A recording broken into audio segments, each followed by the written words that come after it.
दोस्तों, अगर अभी तक आपने हमारे चैनल को सब्सक्राइब नहीं किया है तो यहाँ क्लिक करके हमारे चैनल को सब्सक्राइब कर लें। साथ ही इस नोटिफिकेशन बेल पर भी ज़रूर क्लिक करें, जिससे कि आप हमारे आने वाले सारे वीडियोस की नोटिफिकेशन अपने मोबाइल पर पा सकें।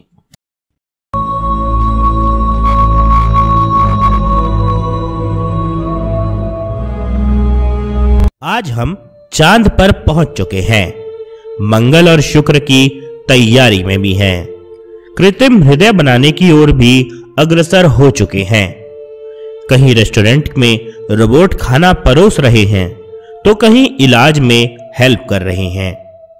कल तक जिस चीज की हम कल्पना भी नहीं कर सकते थे, तो उन चीजों का आज रोजमर्रा की जिंदगी में हम इस्तेमाल कर रहे हैं।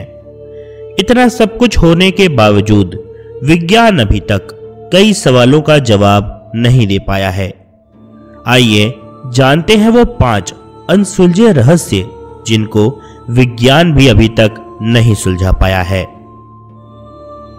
पहला, किस चीज से बना है ब्रह्मांड? खगोल वैज्ञानिक यानी एस्ट्रोनॉमर्स अभी तक ब्रह्मांड के 95% भाग के बारे में कुछ भी नहीं जानते। अभी तक हम इस नतीजे पर ही पहुंच पाए हैं कि ब्रह्मांड का 95% भाग रहस्यमयी श्याम ऊर्जा और श्याम पदार्थ यानी कि डार्क एनर्जी और डार्क मैटर से बना है। डार्क मैटर को 1933 में खोजा गया था, जो कि आकाशगंगा और आकाशगंगा के समूहों को एक अदृश्य गोंद के रूप में अपने से चिपकाए हुए है। और डार्क एनर्जी 1998 में खोजी गई है।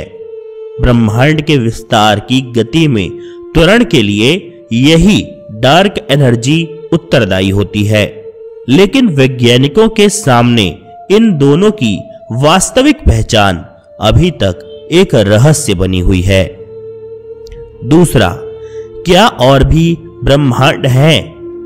हमारा ब्रह्मांड एक असंभाव्य अविश्वसनीय जगह पर है। इसके मूलभूत गुणों में किसी तरह का बदलाव करने पर जीवन संभव नहीं हो पाएगा। अब दुनिया भर के वैज्ञानिक मानने लगे हैं कि समानांतर ब्रह्मांड भी होना चाहिए, जिनमें इन कारकों का मान हमारे ब्रह्मांड से भिन्न होगा। इन असंख्य ब्रह्मांडों में से एक हमारा ही ब्रह्मांड है, जिसमें इन कारकों का मान इस तरीके से है कि जीवन का प्रादुर्भाव संभव हो चुका है।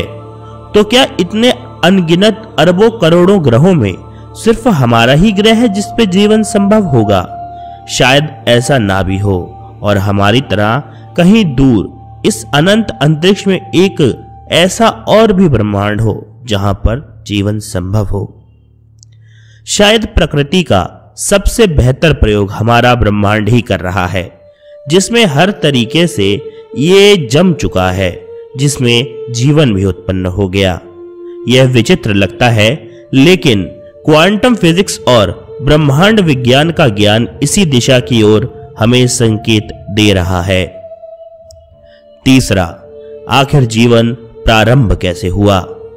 4 अरब वर्ष पहले किसी अज्ञात कारक ने मौलिक आदिम द्रव्य यानी कि प्रीमोर्डियल सूप में एक हलचल कर दी।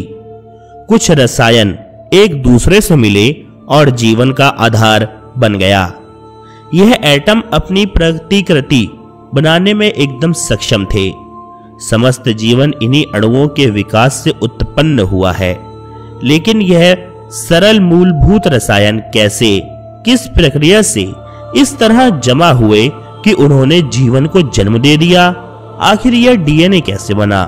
सबसे पहली कोशिका यानी कि सेल कैसी थी? और क्यों अभी तक विज्ञान भी इन्हीं सब चीजों को मिलाकर कोई इंसान खुद ही क्यों नहीं पैदा कर पाया है? यह एक रहस्य का विषय है। स्टैनली मिलर के प्रयोग के 50 वर्ष के बाद भी वैज्ञानिक आज भी एक मत नहीं है कि जीवन का प्रारंभ कैसे हुआ। कुछ कहते हैं कि यह धूमकेतुओं से, कुछ के अनुसार यह ज्वालामुखी के पास के जलाशयों से प्रारंभ हुआ, और कुछ के अनुसार वह समुद्र में उल्कापात से प्रारंभ हुआ। लेकिन सही उत्तर क्या है, यह कोई नहीं जानता। क्या हम ब्रह्मांड में अकेले हैं? दुनिया भर में कई रेडियो दूरबीन ब्रह्मांड के हर भाग से आने वाले रेडियो संकेतों को खंगाल रही हैं, लेकिन 1970 के वाव संकेत के अतिरिक्त कोई सफलता आज तक नहीं मिली है। वैज्ञानिक अब ग्रहों के वातावरण में जल और ऑक्सीजन की जांच करने में सफल हो गए हैं। हमारी मंदाकिनी आकाशगंगा में ही जीवन योग्य 60 अरब से ज्यादा ग्रह मौजूद हैं, लेकिन वहां पर अभी भी मानव को जीवन नहीं मिल पाया है। आखिर मानवता का अधिकार और आधार क्या है? क्या हमारा डीएनए ही मानवता का आधार है? चिंपैंजी का डीएनए मानव डीएनए से 99% मेल खाता है, वही केले का 50%। हमारा मस्तिष्क अधिकतर प्राणियों से बड़ा है, लेकिन सबसे बड़ा नहीं है। गोरिल्ला के न्यूरॉन से 3 गुना न्यूरॉन 86 अरब हमारे मस्तिष्क के अंदर दबे पड़े हैं। मानव के अन्य प्राणी से अलग साबित करने वाले कुछ महत्वपूर्ण गुण, जैसे भाषा, उपकरण का इस्तेमाल करना, दर्पण में स्वयं को पहचान लेना, अब कुछ प्राणियों में भी देखे जाने लग गए हैं। वैज्ञानिक सोचते हैं कि पकाने की कला और अग्नि पर कुशलता ने शायद हमारे मस्तिष्क को विशाल होने में मदद करी है, लेकिन अभी तक यह नहीं पता लगाया जा सका है कि मानवता का अधिकार आखिर कहां से है और मानव का जन्म कैसे हुआ। वैज्ञानिकों की माने तो मानव चिंपैंजी या कहें कि बंदरों से विकसित होते होते मानव बन चुका है। तो आज भी यह सवाल यहीं पर खड़ा हो जाता है कि जो आज के जमाने में चिंपैंजी और बंदर हैं, वह विकसित होकर हमारी तरीके से इंसान क्यों नहीं बन रहे?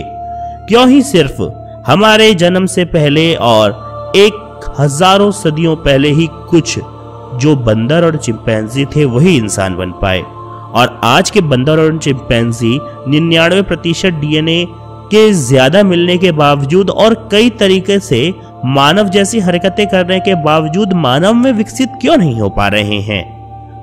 ये आज भी एक रहस्य है। तो क्या वैज्ञानिक का गलत अंदाजा था कि मानव चिंपैंजी और बंदरों में से विकसित हुआ है, या फिर इसके पीछे कुछ और ही गहरा रहस्य है जिसके बारे में विज्ञान और जिसके बारे में इंसान कभी नहीं जान पाएगा, और शायद ना ही जाने तो उसके लिए और इस धरती और अंतरिक्ष विज्ञान के लिए भी बेहतर होगा। क्या पता इंसान कहां से आया था, उसका मकसद क्या है, और वह अब इस अनंत अंधेरे एक ग्रह पर क्यों जी रहा है? इसका शायद जवाब या तो उस ईश्वर के पास है जिसने हमें बनाया, या फिर इस धरती के गर्भ में ही है, या फिर वो गवाह है अंतरिक्ष जिसने इंसान को इस ग्रह पर बनते हुए देखा। दोस्तों, आपको क्या लगता है, क्या इंसान वाकई बंदरों से विकसित हुआ है या फिर कहीं और से लाया गया है? अगर कहीं और से लाया गया है तो उसको लाने वाला कौन था? और अगर धरती पर ही विकसित हुआ है तो और भी ज्यादा इंसान अब विकसित क्यों नहीं हो रहे? क्यों आखिरकार एकदम से इस चीज पर रोक सी लग गई है ना एक ये बिल्कुल रहस्यमयी बात। दोस्तों, आपके क्या विचार हैं इन रहस्यों के बारे में? कृपया कमेंट सेक्शन में लिखकर हमें जरूर बताइएगा। वीडियो पसंद आया हो तो इसको लाइक और शेयर जरूर करें, साथ ही हमारे चैनल को सब्सक्राइब करना भी ना भूलें। हम मिलेंगे आपसे एक ऐसे ही नए वीडियो के साथ। तब तक के लिए आप सभी को नमस्कार।